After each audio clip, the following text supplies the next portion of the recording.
Daily Words of God. There was a climax in Peter's experiences, when his body was almost totally broken. But Jesus gave him encouragement within. And he appeared to him once.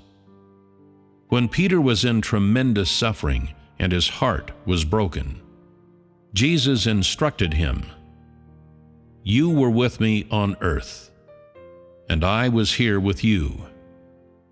And though before we were together in heaven, it is, after all, of the spiritual world. Now I am returned to the spiritual world, and you are on earth. For I am not of earth, and though you too are not of earth, you have to fulfill your function on earth.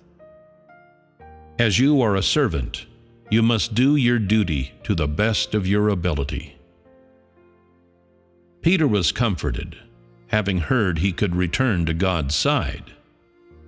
When Peter was in such agony that he was almost bedridden, he felt remorse to the point of saying, "I am so corrupted, I am not able to satisfy God."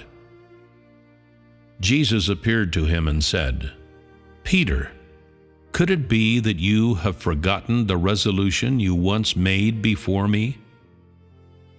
Have you really forgotten everything I said? Have you forgotten the resolution you made to me?" Peter saw that it was Jesus and rose from the bed, and Jesus comforted him.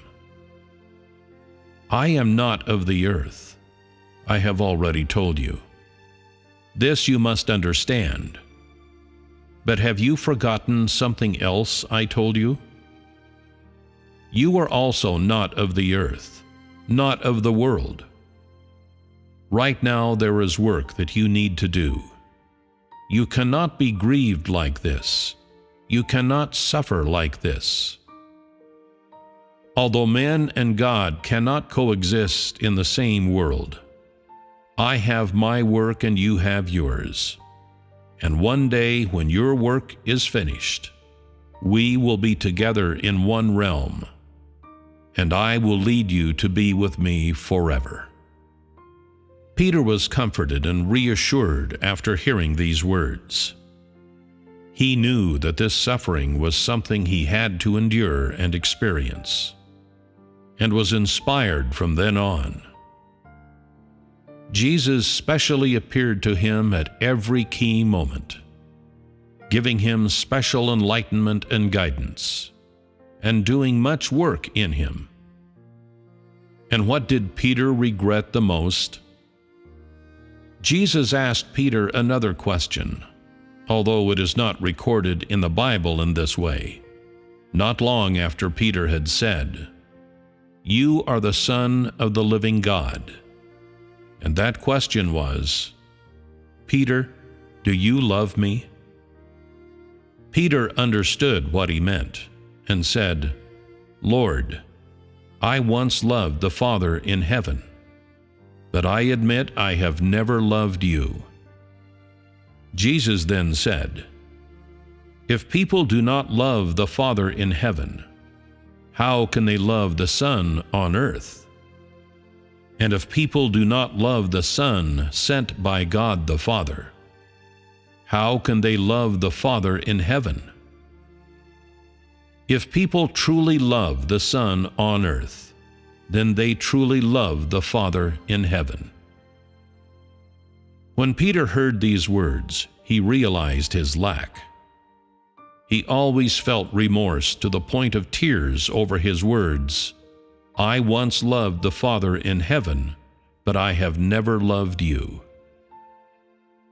After the resurrection and ascension of Jesus, he felt even more remorse and grief over them.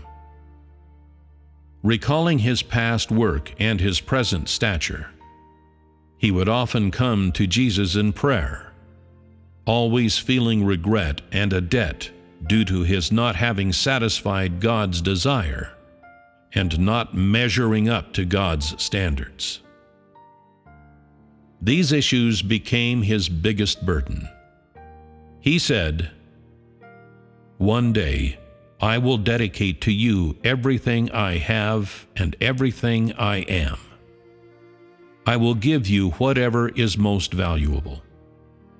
He said, "God, I have only one faith and only one love. My life is worth nothing, and my body is worth nothing. I have only one faith and only one love. I have faith in you in my mind, and love for you in my heart. These two things only have I to give to you, and nothing else." Peter was greatly encouraged by Jesus' words, because before Jesus was crucified, he had said to him, "I am not of this world, and you too are not of this world." Later, when Peter reached a point of great pain, Jesus reminded him, "Peter, have you forgotten? I am not of the world, and it was only for my work that I departed earlier. You too are not of the world. Have you forgotten? I have told you twice. Do you not remember?" Peter heard him and said, "I have not forgotten." Jesus then said, "You once spent a happy time gathered with me in heaven and a period of time by my side. You miss me, and I miss you. Although the creatures are not worth mentioning in my eyes, how can I not love one who is innocent and lovable? Have you forgotten my promise? You must accept my commission on earth. You must fulfill the task that I entrusted you with. One day I will certainly lead you to be by my side." After hearing this, Peter became even more encouraged and received even greater inspiration, such that when he was on the cross, he was able to say, "God, I cannot love you enough. Even if you ask me to die, I still cannot love you enough. Wherever you send my soul, whether or not you fulfill your promises, whatever you do afterward, I love you and believe in you." What he held on to was his faith and true love.